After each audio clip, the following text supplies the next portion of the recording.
Keren, great to have you back on the show. It's autumn, it's a time of harvest and berries are so good for us, aren't they? What can we look out for? Well, we're into the middle of November now, so quite a few of the berries are over, unfortunately, but there's still one berry that's very much abundant on the bush still, and that's hawthorn berry. All the leaves have dropped from the trees and the shrubs that have got hawthorn on them, but the berries are still there and intact, and I think are still fit for using at the moment. Great. And what does hawthorn do for us? Well, hawthorn is used by medical herbalists for the cardiovascular system. It's not just the berries that we use the leaves and the flowers as well. So where are we now? November. So in 6 months' time, May, we'll see the hawthorn flowers and blossoms coming out. So in the spring, we gather hawthorn flowers and leaves, make them into teas or tinctures, and they can be used to treat high blood pressure. Now, the way they work is they actually help to relax the peripheral blood vessels. So basically, if you make the cardiovascular system bigger as such, then you take the pressure down in the system. And then in the autumn, we would gather the berries, and the best way to use them would be in a tincture, because it's very hard to infuse a berry, particularly if it's a dried extract that we're using throughout the year. So we make wonderful hawthorn tinctures that actually taste quite like brandy, so they're really nice to take. And hawthorn is used for treating the heart more than the peripheral circulation. I think nature's given us a wonderful clue there in that beautiful red berry.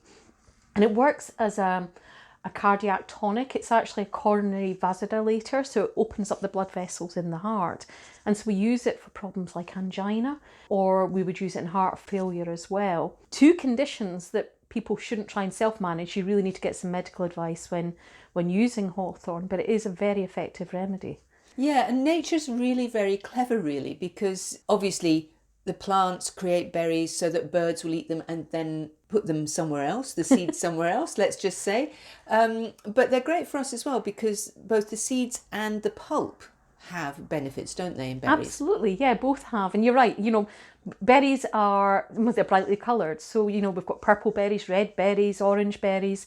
So they're there to catch the eye of birds, beasts and humans, so that on the way past, we'll have a nibble or two. And, well, one of the things that happens is that berries tend to make us go to the toilet. They tend to fast track through the digestive system. Nature's plan being that they will grow much better if they're deposited with a little bit of compost. And I think that's probably TMI, but yes. Yeah, but basically they are really good at getting the digestive system working. So we have as you say, the pulp in there. The pulp or the skin on berries, all those wonderful bright colours means that we have a fantastic array of antioxidants there. And the benefit is that it's a symbiotic relationship. We pick the berries, we eat the berries, we distribute the seed, but we actually get some health benefits from that on the way. And those antioxidants can be incredibly anti-inflammatory for us. Which is great, of course, coming into winter when we need to give our immune systems a bit of a boost as well. Absolutely. And one of the ones that a lot of people turn to in the UK and possibly throughout Europe is elderberry. Now, in the springtime during lockdown, I saw lots of people out gathering elder flowers, but also people do go out and gather elderberry in the autumn months and use it for things like syrups. Or, I've cooked with them. I've made elderberry and apple crumbles before. Yes, I like that. Yeah, it's quite a nice combination. And of course there's elderberry wine, which I haven't ever actually ventured into, but I'm sure that elderberry wine would give you some good medicinal properties too. But the elderberry's an interesting berry because it's got that wonderful purple colour again, really high in antioxidants. And the active constituents in elderberry are very potent antivirals, and it's thought the way that elderberry works is it actually stops viruses adhering to cell walls and then penetrating the cell. And they've got particular affinity for protecting the respiratory system. So we'll recommend elderberries for preventing upper respiratory tract infections and chest infections as well. So you can imagine at the moment there's a real interest in elderberry because people are looking at different ways they can support their immunity through this COVID pandemic that we're all facing. Yeah, and elderberry tinctures and syrups are very widely available in health food shops. Yeah, they are very widely available and very, very popular. And we have seen a massive demand for them this year But what we saw in the early days of the COVID pandemic was there was a bit of a scare about using elderberry, because there was a bit of a rumour started to go around saying that elderberry could actually contribute towards a cytokine storm.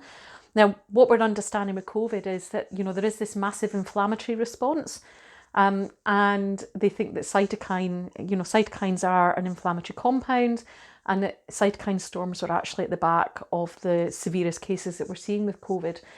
And so we had massive demand for elderberry, and at the same time this rumour was going around saying that elderberries could actually exacerbate cytokine storms. And actually there's been a lot of people been looking at the evidence, and there's no evidence for elderberry causing any such problem. And I think people can very safely consume elderberry to try and support their immunity.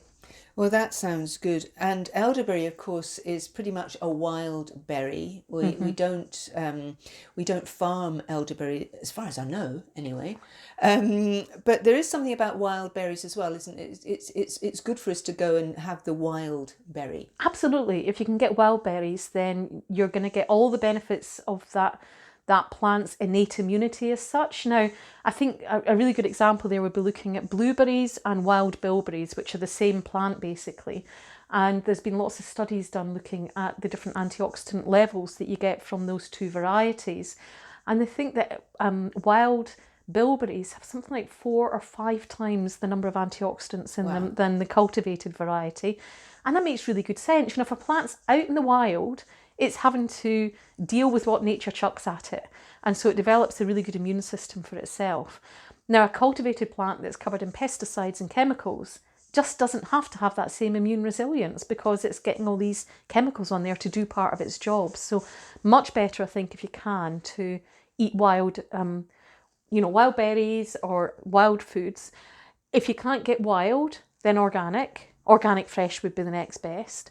If you can't get organic fresh, I would go for organic frozen. And then my last choice would be to go and get something that's conventionally grown, because that's going to have the least benefit. Still some benefit, but nowhere near as good as the one that's growing wild. And actually eating or preserving those berries when they're in season. I'm just thinking of, you can get blueberries any time of the year these days, but it's really a good idea to get fresh, local, wild as much as possible. Yeah, and you can always freeze it. Freezing is a really good way of preserving a lot of the active compounds in there. So, if you can get a berry forage on and then freeze some. So elderberries will freeze very happily. Yes, they do. Bilberries will freeze very happily. Sea buckthorn's another one that can freeze really well. Yeah. Yeah. Sea buckthorn's a great one to have as part of your diet too. It's a plant that people that inland might not recognise so much, and it's very different from the others because it's that really vibrant orange berry. So people that live inland might not be so familiar with sea buckthorn. It's a coastal plant, and so where we are in Fife, you'll find it around the coastal margins. There's lots of it around North Berwick if you go across near Edinburgh. And it's interesting because the leaves almost look a bit like rosemary on this big shrub, and then you've got these wonderful vibrant orange berries on it as well. And it's a great remedy to have for the mucous membranes, very anti-aging. I have lots of women using it that are postmenopausal because it helps with intimate dryness as well as skin dryness. And let's face it, I'd much rather use a natural compound rather than something estrogenic, HRT or a pessary, Absolutely. To try and maintain tissue elasticity. So that's another one to be on the lookout for. And actually freezing sea buckthorn is one of the better ways of handling it, because if you try to pick the berries, they kind of go to mush in your hands unless you freeze them. I've experienced that myself. It's a much easier way to get them off the very prickly, spiky branch. Yeah, it's interesting. Quite a few of the berries are on prickly, spiky branches. Yeah, they are, aren't they? Yeah. They don't want us picking. Nature doesn't want us picking too many of them, I think, and maybe that's just so that the birds can get them, and maybe not other animals, maybe not the deer. I don't quite understand what the prickles would be about there, but it is a good idea to freeze, and of course just chuck a handful into a smoothie. And I think sea buckthorn is particularly good for that because it's not just the pulp. We talked at the very beginning, it's about the pulp and the seeds. If you can chuck your sea buckthorn into a smoothie, you'll actually bash the seed up a little bit, and then you'll be able to extract the essential fatty acid out of it. And it's thought that it's the essential fat in the seed that actually has the real medicinal compounds in it. It's very rich in something called omega-7. And it's the omega-7 that's particularly important for the mucous membranes and the skin.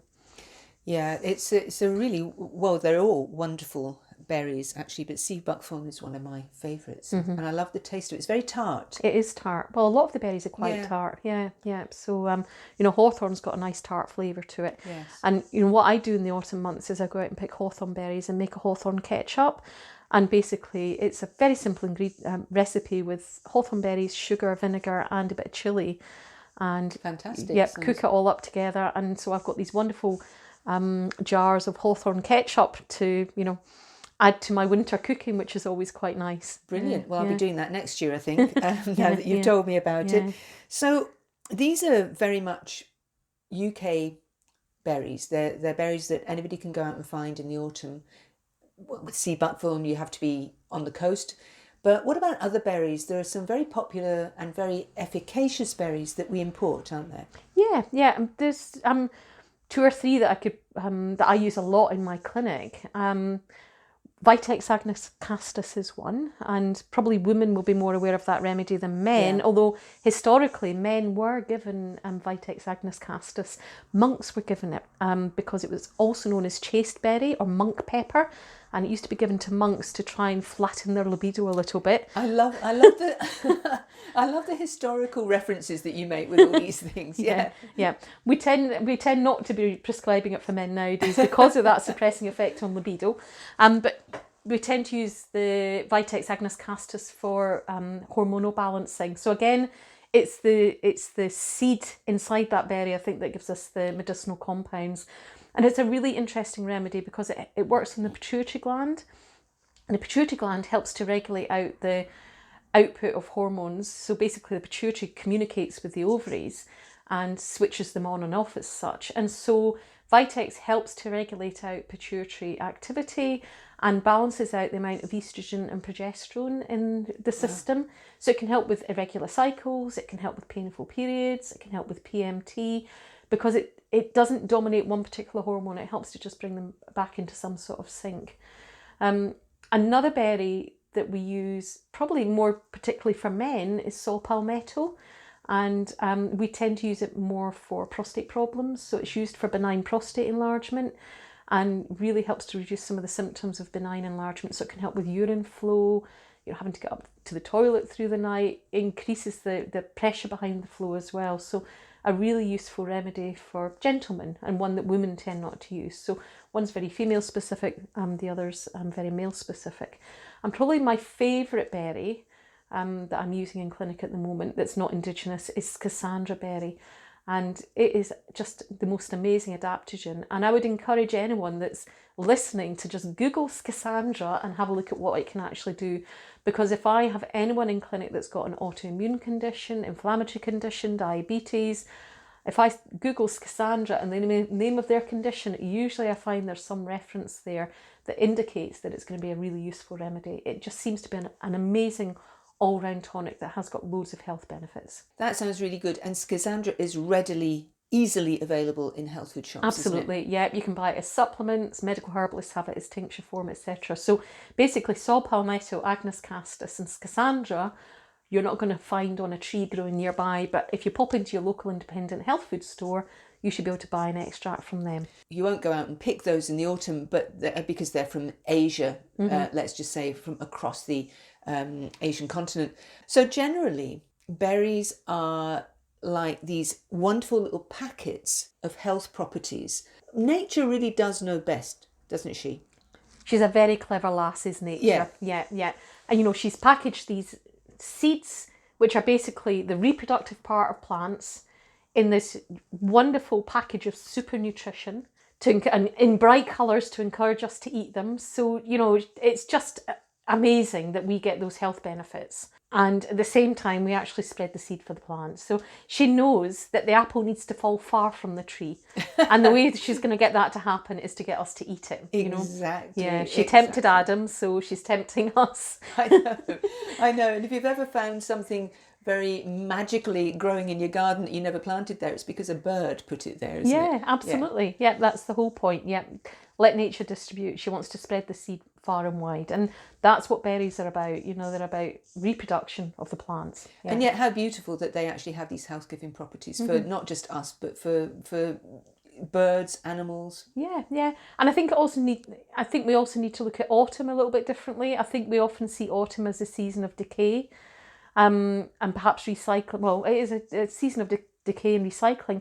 I actually think it's a season of fertility as well, because that is the time when the seeds are there. Either seeds or berries or fruits are all available, and that is about actually next year's harvest. Yes. It's about laying down the seeds so that in the spring, life springs forth yet again. So And the cycle repeats. And the cycle repeats. Yeah. And the hands on the clock turn round. Yeah. Yeah. Exactly. I love the way that we can go out and just pick these fabulously, not Schisandra, not sort of palmetto perhaps, but we can just go out and pick these things. I mean, I was picking hawthorn berries and eating them just as I was going along a hedgerow one day earlier in the year. And first time I'd actually eaten raw hawthorn berries, actually, and I was surprised at the taste, a bit like apple, I thought. Yeah. But nice. You have to be careful with some of them. Elderberry, I think if you have too much of it, can be quite irritating, and it is recommended to maybe cook your elderberries before you consume them. I think there's some toxic compounds in there that get destroyed by heat, so that's one to maybe prepare through a hot extraction. But certainly see buckthorn you can eat raw. Hawthorn, I have tasted it raw. I must say I prefer it in my ketchup. And bilberries, of course, you can consume plenty of them. But there's wild strawberries, there's wild raspberries, Yes.